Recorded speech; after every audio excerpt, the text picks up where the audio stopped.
नमस्कार, स्वागत है आप सबका दिन भर की तमाम बड़ी खबरों के साथ। मैं हूं कवींद्र। शुरुआत करते हैं हेडलाइन से। दिल्ली में आम आदमी पार्टी को प्रचंड बहुमत, 67 सीटों पर मिली जीत। 14 फरवरी को शपथ लेंगे केजरीवाल।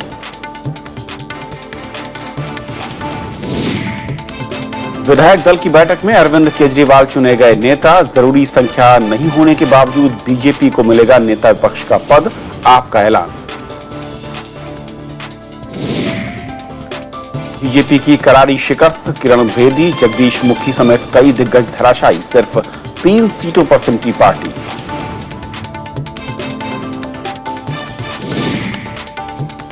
प्रधानमंत्री ने केजरीवाल को फोन पर दी बधाई। केंद्र से हर मुमकिन मदद का दिया वादा। पिछली गलती नहीं दोहराने की अन्ना की नसीहत। कांग्रेस का नहीं खुला खाता, सिर्फ 5 सीटों पर दूसरे नंबर पर रही पार्टी। अजय माकन और अरविंदर सिंह लवली का इस्तीफा।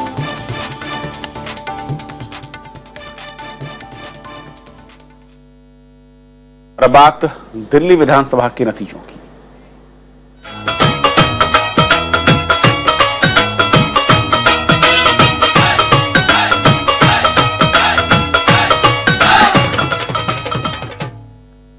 दिल्ली में आम आदमी पार्टी ने ऐतिहासिक जीत हासिल की और इस आंधी में न सिर्फ कांग्रेस बल्कि बीजेपी हाशिए पर पहुंच गई।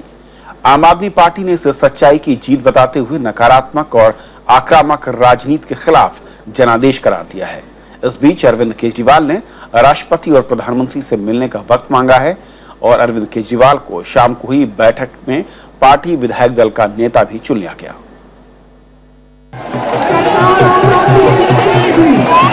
ढोल, नगाड़ों और फूलों की बारिश के बीच जब अरविंद केजरीवाल गुब्बारों से सजी बालकनी पर आए तो उनके चेहरे पर विजयी मुस्कान साफ थी। इस बार इस जश्न में उनके साथ उनकी पत्नी भी शरीक हुई। ये मेरी पत्नी है।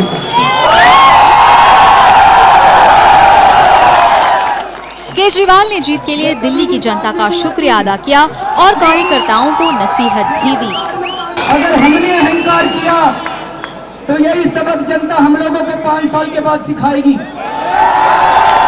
दिल्ली विधानसभा चुनाव के नतीजों में आम आदमी पार्टी ने 70 सीटों में 67 पर जीत हासिल कर इतिहास रच दिया। वहीं बीजेपी विधानसभा में नेता विपक्ष का पद पाने के लिए जरूरी 7 सीटें भी हासिल नहीं कर पाई और महज 3 सीटों पर सिमट गई। सिर्फ विश्वासनगर, रोहिणी और मुस्तफाबाद सीट पर ही बीजेपी को कामयाबी मिल पाई। दूसरी ओर कांग्रेस ने सबसे खराब प्रदर्शन किया और पार्टी अपना खाता भी नहीं खोल पाई। नतीजों के मुताबिक आम आदमी पार्टी को करीब 54%, बीजेपी को करीब 32% और कांग्रेस को करीब 10% वोट मिले। प्रधानमंत्री नरेंद्र मोदी ने अरविंद केजरीवाल को जीत की बधाई दी और दिल्ली के विकास के लिए पूर्ण सहयोग का वादा भी किया। धरने की नींद से नहीं चलेगी, अब गवर्नेंस से चलेगी, क्योंकि अब हर व्यक्ति वेट करेगा कि अब मुझे क्या मिला। नौजवान मांगेगा काम, नौजवान मांगेगा ट्रेनिंग, महिला मांगेगी सुरक्षा, महिला मांगेगी चिकित्सा, हर बच्चा मांगेगा अच्छा स्कूल। दिल्ली चुनाव में कांग्रेस की करारी हार की जिम्मेदारी लेते हुए प्रदेश प्रचार समिति के प्रमुख अजय माकन ने पार्टी महासचिव पद से इस्तीफा दे दिया। हम लोग बधाई देना चाहेंगे अरविंद केजरीवाल जी को और उम्मीद करेंगे कि जो वायदे उन्होंने किए हैं, जो सपने उन्होंने इस चुनाव के दौरान और पहले जिन सपनों को रेखांकित किया है, उन सपनों को जरूर दिल्ली के अंदर पूरा करेंगे। आम आदमी पार्टी संयोजक अरविंद केजरीवाल 14 फरवरी को मुख्यमंत्री पद की शपथ लेंगे। इस दिन पिछले साल केजरीवाल ने 49 दिन की सरकार चलाने के बाद मुख्यमंत्री पद से इस्तीफा दे दिया था। इस बार भी केजरीवाल रामलीला मैदान में ही शपथ लेंगे। मिशन 60+ बेशक आम आदमी पार्टी का पूरा हुआ हो, लेकिन 70 पॉइंट का एजेंडा अभी भी बाकी है। असली चुनौती तो तब है जब जनता से किए हुए वादों को पूरा करने के लिए दिल्ली सरकार को केंद्र सरकार की मदद की जरूरत पड़ेगी। कैमरा पर्सन नारायण सिंह के साथ अनु दीवान, राज्यसभा टीवी, दिल्ली। उधर विधायक दल की बैठक के बाद अरविंद केजरीवाल को नेता चुन लिया गया। अरविंद केजरीवाल ने दिल्ली के उपराज्यपाल नजीब जंग से मिलकर अपना दावा पेश कर दिया है। वो 14 फरवरी को दिल्ली के मुख्यमंत्री पद की शपथ लेंगे। उन्होंने पार्टी को मिली शानदार जीत के लिए दिल्ली की जनता और पार्टी कार्यकर्ताओं को बधाई दी है। केजरीवाल ने जीत को खुद के लिए एक बड़ी जिम्मेदारी बताया। हाथ जोड़ के सब लोगों की सेवा करनी है, दिल्ली के लोगों की सेवा करनी है। मैं अकेला कुछ नहीं कर सकता, मैं बहुत छोटा आदमी हूं, लेकिन मुझे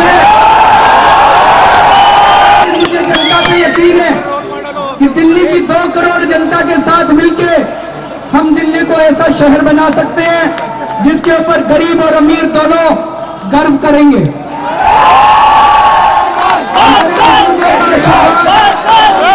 और हमारे परिवार का त्याग, हमारे परिवार का सपोर्ट, जो कुछ भी हम कर रहे हैं उसके लिए बहुत जरूरी है। दोस्तों, आप सब लोगों का बहुत बहुत शुक्रिया।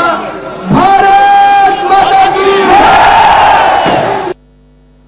और कृति मिश्रा हमारी संवाददाता नजर रखे हुए थी, जो विधायक दल की बैठक हुई थी। कृति, नेता चुन लिया गया, दावा भी पेश कर दिया गया है, और क्या जानकारी मिल रही? 14 तारीख को शपथ ग्रहण का कार्यक्रम।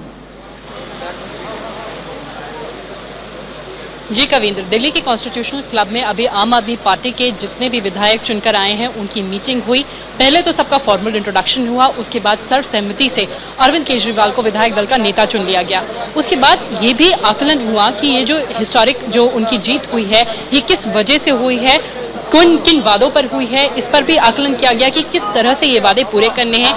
मीटिंग के बाद जब आम आदमी पार्टी नेताओं से हमारी बात हुई तो उन्होंने ये कहा कि 14 तारीख को रामलीला मैदान में शपथ ग्रहण के बाद 48 घंटे के अंदर अंदर बिजली के बिल 50% कम हो जाएंगे। तो इन सारे मुद्दों पर चर्चा हुई। साथ ही लेफ्टिनेंट गवर्नर को भी स्टे क्लेम कर दिया गया है सरकार बनाने के लिए, और बाकी सारे जितने भी विधायक थे उनको भी अरविंद केजरीवाल ने बताया है कि ये जीत नहीं, ये बहुत बड़ी जिम्मेदारी है और इस जिम्मेदारी को पूरा करना है और बहुत जल्द ही पूरा करना है। जी कविंद्र। और कृति, इसके अलावा आज नतीजों के बाद जो बयान आ रहे थे अनुशासन को लेकर, हम्बलनेस को लेकर, क्या इस बैठक में विधायकों के साथ इस तरह का कोई दिशा निर्देश अरविंद केजरीवाल या फिर पार्टी के वरिष्ठ नेताओं की ओर से कार्यकर्ताओं को, विधायकों को दिया गया? शायद इस वक्त कृति हमारे साथ नहीं है, लेकिन हमारे साथ वरिष्ठ पत्रकार नीलाम मिश्र जुड़ चुके हैं, जो कि आउटलुक हिंदी के संपादक। नीलाम जी, स्वागत है आपका। नीलाम, जिस तरीके से आम आदमी पार्टी ने जीत हासिल की है, और मैं कहूं कि दोनों पार्टियां वो हाशिए पर पहुंच गई हैं, असल में क्या एक बड़ा संकेत या मैं कहूं संदेश इस जनादेश का दिख रहा है? देखिए, जनादेश का संदेश यह मिल रहा है कि अब सिर्फ वायदों और हवा से काम नहीं चलेगा, वो प्रदर्शन करके दिखाना होगा।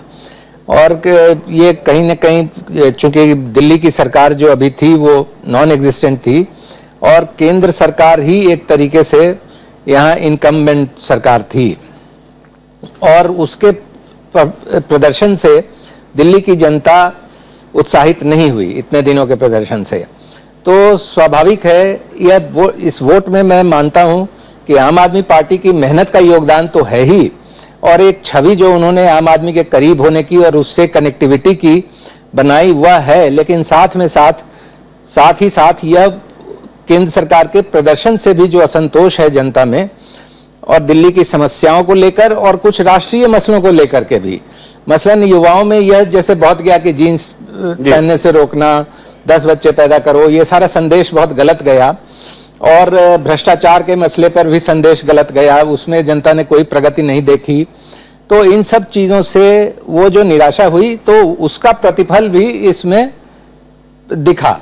और यह इनके लिए भी, जो अरविंद केजरीवाल ने खुद कहा है कि यह बड़ा डरावना है, भयावह है इतना बड़ा बहुमत, क्योंकि उतनी ही अपेक्षाएं, अब उससे भी ज्यादा अपेक्षाएं इनसे बढ़ी, जितनी नरेंद्र मोदी से बढ़ी थी उससे भी ज्यादा अपेक्षाएं इनसे बढ़ी हैं, और अगर यह पूरा नहीं कर सकेंगे तो यह बहुमत भी खिसकते समय नहीं लगेगा, अलोकप्रियता का खतरा भी इसमें है, तो इनको परफॉर्म करना पड़ेगा। यानी इसीलिए नीरव, शायद जो विधायक दल की यानी कि पहली बैठक जीत के बाद उसमें सीधे ऐलान की, जो पहला वादा बिजली के बिल को लेकर था वो पहली प्राथमिकता, और शपथ ग्रहण के अगले 24 घंटे के अंदर उस पर अमल में लाया जाएगा।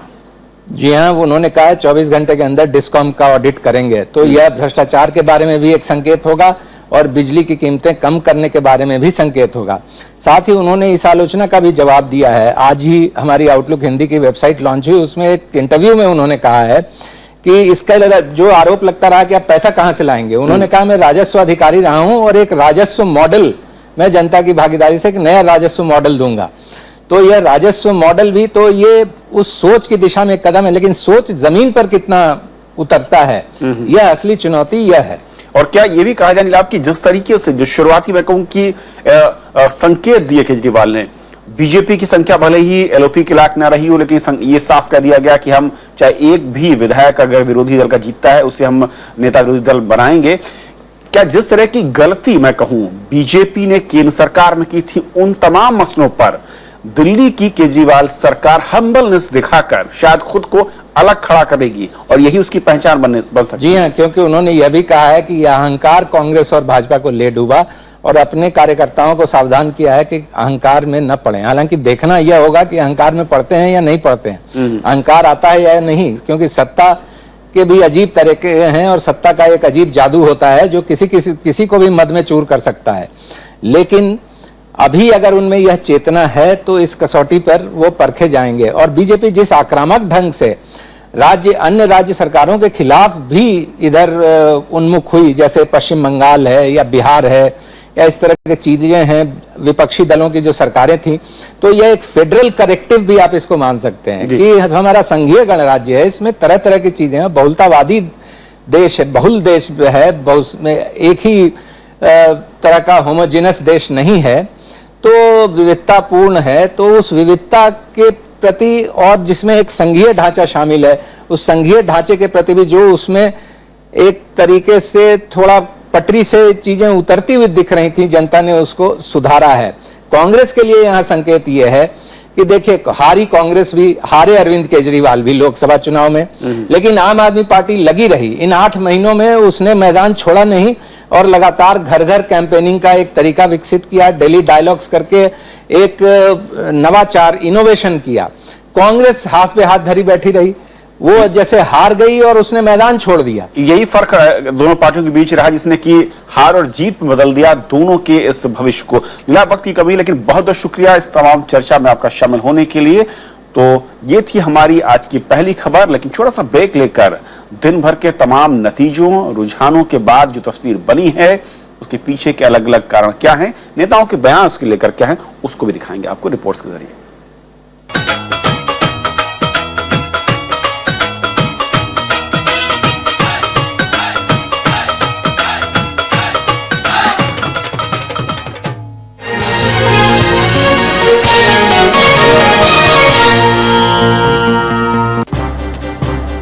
My guest is none other than the redoubtable Major General Mahmood Ali Durrani, former National Security Advisor of Pakistan.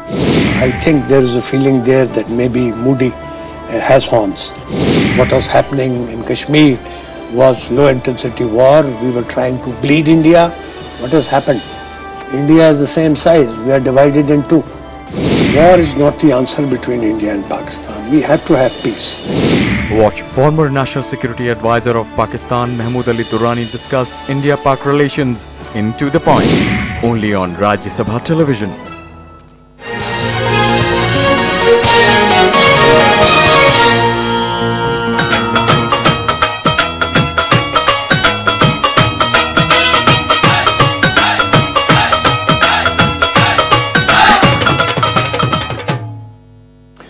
तो आम आदमी पार्टी ने दिल्ली में बीजेपी के जीत के रथ को रोक दिया है और केजरीवाल की ईमानदार छवि और पॉजिटिव एजेंडे के अलावा उनसे तमाम उम्मीदों को आम आदमी पार्टी की जीत की एक बड़ी वजह के तौर पर कहा जा रहा है।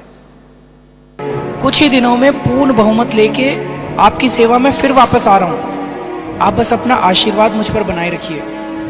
ना तो आपका वोट व्यर्थ गया, ना ही आपका परिश्रम। कमी रह गई थी तो कुछ सीटों की। आप विश्वास और आशीर्वाद बनाए रखिए। हम पूर्ण बहुमत लेकर आपकी सेवा करने पूरे 5 साल के लिए फिर से वापस आ रहे हैं। अब नाराजगी छोड़िए। आम आदमी पार्टी के प्रचार का यह तरीका दिल्ली की जनता को खूब भाया। पार्टी ने यह चुनाव पॉजिटिव एजेंडे पर लड़ा और जनता ने उन्हें हाथों हाथ लिया। पार्टी दिल्ली की जनता के बीच यह विश्वास बनाने में कामयाब रही कि भ्रष्टाचार से केवल वो ही निजात दिला सकती है। अरविंद केजरीवाल ने बीजेपी के सवालों का जवाब बड़ी ही ईमानदारी के साथ दिया, जो लोगों को पसंद आया। आम आदमी पार्टी ने बीजेपी के विज्ञापनों पर उसी को घेर लिया। इसके अलावा रिश्वतखोरी और महंगाई के मुद्दे पर आम आदमी पार्टी का साफ रुख भी उनकी जीत की वजह बनी। अपराध से मुक्त राजनीति, बेईमानी से मुक्त राजनीति, महंगाई के खिलाफ काम करने वाली राजनीति स्कूल एजुकेशन के लिए काम करने वाली जो राजनीति है उसको जगह दे रहे हैं दिल्ली के लोग, उस पर भरोसा कर रहे हैं। ये हमारे लिए बहुत बड़ी बात है। ईमानदारी की जीत है। और हार किसकी हो रही है सर? ये ईमानदारी की जीत है। लोगों को बीजेपी के नकारात्मक प्रचार का तरीका अच्छा नहीं लगा। वहीं बीजेपी केजरीवाल को घेरने में लगातार नाकाम रही। बीजेपी की स्थानीय नेताओं की अनदेखी भी केजरीवाल की जीत की वजह बनी। जनता का जो मत है उसको हम सहर्ष स्वीकार करते हैं। नतीजे निश्चित रूप से आम आदमी पार्टी के पक्ष में दिखाई दे रहे हैं। पार्टी का अध्यक्ष होने के नाते इस की नैतिक जिम्मेदारी मैं अपने ऊपर लेता हूं। पार्टी ने दिल्ली चुनाव में इतिहास रचते हुए 54% से ज्यादा वोट हासिल किया है। इन नतीजों से साफ है कि पार्टी केजरीवाल की ईमानदार छवि को बुराने में कामयाब रही। दिल्ली के मैच में जनता ने अरविंद केजरीवाल को मैन ऑफ द मैच तो चुन लिया, लेकिन अरविंद केजरीवाल के सामने सबसे बड़ी चुनौती है अपने चुनावी वादों को पूरा करने की और जनता की कसौटी पर खरा उतरने की। दिल्ली से राज्यसभा टीवी के लिए कृति मिश्रा। केंद्र सरकार ने दिल्ली में बनने वाली आम आदमी पार्टी की सरकार को प्रशासन में पूरे सहयोग की बात कही। चुनाव नतीजे साफ होने के बाद खुद प्रधानमंत्री नरेंद्र मोदी ने आम आदमी पार्टी के संयोजक अरविंद केजरीवाल को बधाई दी थी और सहयोग का भरोसा दिया। केंद्रीय गृह मंत्री राजनाथ सिंह ने भी फोन पर अरविंद केजरीवाल को बधाई दी। हालांकि सरकार ने यह भी कहा कि आम आदमी पार्टी को चुनावों में जनता से किए वादे पूरे करने चाहिए। अरविंद केजरीवाल जी को शुभकामना है। अगर दिल्ली की जनता ने जनमत दिया है तो वो काम करें, गवर्न करें और अच्छा शासन चलाएं, ये दिल्ली की अपेक्षा है। केंद्र सरकार के रूप में दिल्ली के विकास में जो भी सहयोग की अपेक्षा होगी हम देंगे। दिल्ली विधानसभा चुनाव में आम आदमी पार्टी की ऐतिहासिक जीत पर बिहार के पूर्व मुख्यमंत्री नीतीश कुमार ने बधाई दी है। नीतीश ने आम आदमी पार्टी की जीत को समरसता और सौहार्द की जीत बताया। उन्होंने कहा कि दिल्ली ने पूरे देश को संदेश दिया है कि जनता न्याय के साथ विकास चाहती है, मूलभूत सुविधाएं चाहती है और अहंकार को अस्वीकार करती है। इसमें बिहार में भी सियासी घमासान मचा हुआ और ऐसे में दिल्ली के नतीजों का असर बिहार के भविष्य पर भी पड़ सकता है। जन लोकपाल आंदोलन के अगुवा रहे समाज सेवी अन्ना हजारे ने दिल्ली विधानसभा चुनावों में जीत पर आम आदमी पार्टी के संयोजक अरविंद केजरीवाल को बधाई दी। उन्होंने अरविंद को पिछली गलतियां न दोहराने की सलाह दी है और साथ ही ये भी कहा कि केंद्र की सरकार जिन वादों के साथ सत्ता में आई थी उन वादों को उसने पूरा नहीं किया। उन्होंने कहा है कि दिल्ली के नतीजों से साफ है कि देश में अब मोदी लहर नहीं है। लोग कहते थे नरेंद्र मोदी जी की हवा बन गई, हवा बन गई, हवा बन गई। अरे ये हवा नहीं थी और ना हवा है। मेरी अरविंद से एक ही प्रार्थना रहेगी कि पहले मुख्यमंत्री बनने के बाद जो थोड़ी गलतियां हुई थी ऐसे नहीं करना। आम आदमी पार्टी को मिली जीत का शोर अंतर्राष्ट्रीय मीडिया में भी सुनने को मिल रहा है। बीजेपी को लेकर आमतौर पर प्रतिक्रिया ये आ रही कि जो ऊपर जाता है उसे नीचे आना ही पड़ता है। न्यूयॉर्क टाइम्स के मुताबिक नरेंद्र मोदी की ऐतिहासिक जीत और प्रधानमंत्री बनने के 1 साल के भीतर ही राजधानी में छोटा राजनीतिक भूचाल आया। भ्रष्टाचार विरोधी प्रचारक के नेतृत्व में एक छोटे स्थानीय दल ने मोदी की पार्टी को हरा दिया।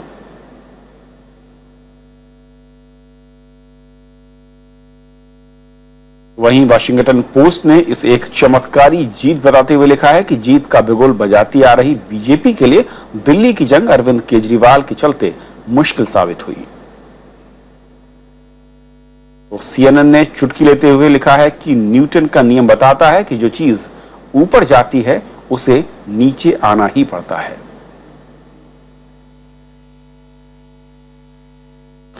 प्रभात कांग्रेस पार्टी की दिल्ली विधानसभा चुनाव में आम आदमी पार्टी की एकतरफा जीत ने बीजेपी और कांग्रेस दोनों को हाशिए पर खड़ा कर दिया। आप संयोजक अरविंद केजरीवाल ने कहा कि कांग्रेस और बीजेपी को उनके अहंकार की वजह से करारी हार मिली है। आइए देखते हैं कि बीजेपी और कांग्रेस की कौन सी गलतियां उन पर इन चुनावों में भारी पड़ी।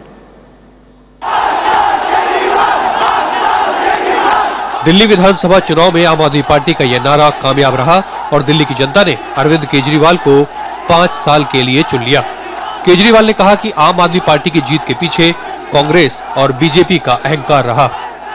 आज जो कांग्रेस का हाल हुआ वो उनके अहंकार की वजह से हुआ। आज जो बीजेपी का हाल हुआ वो उनके अहंकार की वजह से हुआ। आखिर वो क्या वजह रही जिससे पिछले विधानसभा चुनाव में 32 सीटें जीतने वाली बीजेपी इस चुनाव में सिंगल डिजिट पर सिमट गई और वो 10% सीटों के लिए भी संघर्ष करती नजर आई। क्या दिल्ली के लिए किरण बेदी को सीएम पद के तौर पर लाना गलती साबित हुई? बाहरी लोगों को टिकट देने का फैसला क्या पार्टी पर भारी पड़ा या फिर दिल्ली के विधानसभा चुनाव कराने में बीजेपी ने जरूरत से ज्यादा देर कर दी? बीजेपी की तरफ से नकारात्मक प्रचार और व्यक्तिगत हमलों से भी उसे नुकसान माना जा रहा है। इसके अलावा दिल्ली के शहरी वोटरों की नाराजगी भी केंद्र सरकार से साफ नजर आ रही है। आत्मविश्लेषण निश्चित रूप से हम सबको संगठन के नाते भी करना होगा और पार्टी के नाते भी करना होगा। दिल्ली के लोगों में जिस प्रकार का विश्वास भारतीय जनता पार्टी के प्रति जो पार्लियामेंट के चुनाव में लोगों ने दिया था और इस बार उन्होंने आम आदमी को दिया है, तो मैं उनके इस मैंडेट का निश्चित रूप से बहुत स्वागत करता हूं। 2013 के विधानसभा चुनाव में कांग्रेस को 70 में से 8 सीटें मिली थी, लेकिन मौजूदा चुनाव में पार्टी ने वो सभी सीटें गंवा दी। इन नतीजों से साफ लगता है कि कांग्रेस दिल्ली की जनता में विश्वास नहीं जगा सकी है। अपने प्रचार प्रसार में अगर कांग्रेस पार्टी ने उस 15 वर्ष के विकास के से दूरी बना ली जिस 15 साल के विकास ने दिल्ली को बदला था, तो फिर आपके पास मतदाता को कहने के लिए कुछ बचा ही नहीं था। दिल्ली के चुनाव ने कांग्रेस और बीजेपी जैसे दोनों राष्ट्रीय दलों को सोचने पर जरूर मजबूर कर दिया होगा। 10 फरवरी 2015 का दिन भारतीय जनता पार्टी जितना जल्दी हो सके भुलाना चाहेगी। 8 महीने पहले इसी शहर में बीजेपी ने लोकसभा में क्लीन स्वीप किया था, लेकिन विधानसभा चुनाव में उसकी हर चाल उल्टी पड़ी और उसे शर्मनाक हार झेलनी पड़ी। कैमरामैन नकुल शर्मा के साथ श्याम सुंदर, राज्यसभा टीवी। मटिया महल सीट से आम आदमी पार्टी उम्मीदवार असीम अहमद खान ने जीत दर्ज की। नतीजे आने के बाद आइए सुनते हैं उन्होंने क्या कहा। हमारे साथ हैं मटिया महल से जीतने वाले आम आदमी पार्टी के आसिम अहमद खान जी।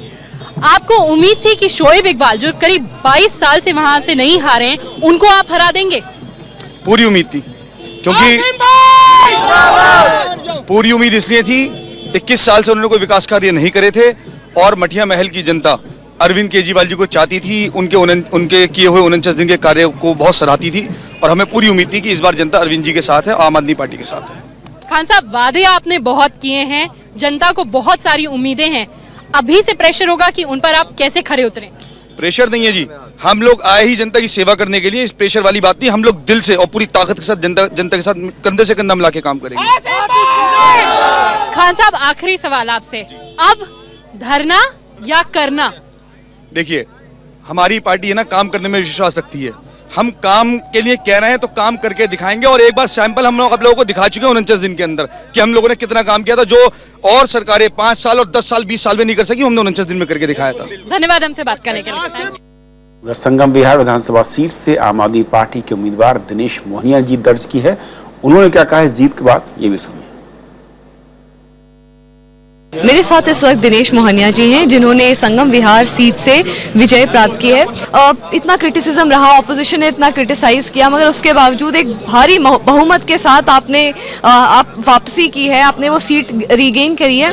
क्या बोलना चाहेंगे? देखिए, यही कहना चाहता हूँ कि विपक्ष की काम केवल आलोचना करना नहीं है। अगर कुछ कंस्ट्रक्टिव काम हो रहा है तो उसकी सराहना भी करनी चाहिए विपक्ष को, और जनता ने दिखा दिया है आज वोट के रूप में कि विपक्ष चाहे कुछ भी बोले, लेकिन जनता अपने मुद्दों पर अड़िग है और उन्हें लगता है कि अरविंद केजरीवाल के नेतृत्व में जो 49 दिन में जो काम हुए थे वो 5 साल तक लगातार होंगे, और जो बिजली पानी के मुद्दे और जो करप्शन के मुद्दे पे काम हुआ था वो बहुत सही था। इस बार आपका क्या मुद्दे रहेंगे कि जो उस एरिया में है, किस तरीके से उनसे निजात? जैसे पानी का मुद्दा वहाँ पर बहुत मेन है, उस टाइम हम पूरा नहीं कर पाए थे और हमेशा एक गुंजाइश रहती है कि आप और बेटर करें, तो ये तो रहेगा ही कि अब इसके बाद भी अगर हम काम कर लेंगे 2 साल में भी पानी का काम खत्म भी कर लेते हैं, लेकिन तभी भी एक सर्टन गुंजाइश रहेगी कि हम और इम्प्रूवमेंट करें। Thank you. तो ये थे दिनेश मोहनिया जी, जिनका बहुत पॉजिटिव नोट पे उन्होंने कहा कि सीट पे वापस आने के बाद संगम विहार में पानी और बिजली के मुद्दे पे वो कुछ ना कुछ ऐसा करेंगे कि दोबारा से यहाँ पे अपनी पकड़ मजबूत कर पाए। कैमरा पर्सन सिद्धार्थ के साथ स्मृति रस्तोगी, राज्यसभा टीवी, दिल्ली। खबरों के सफर में इतना ही। नमस्कार।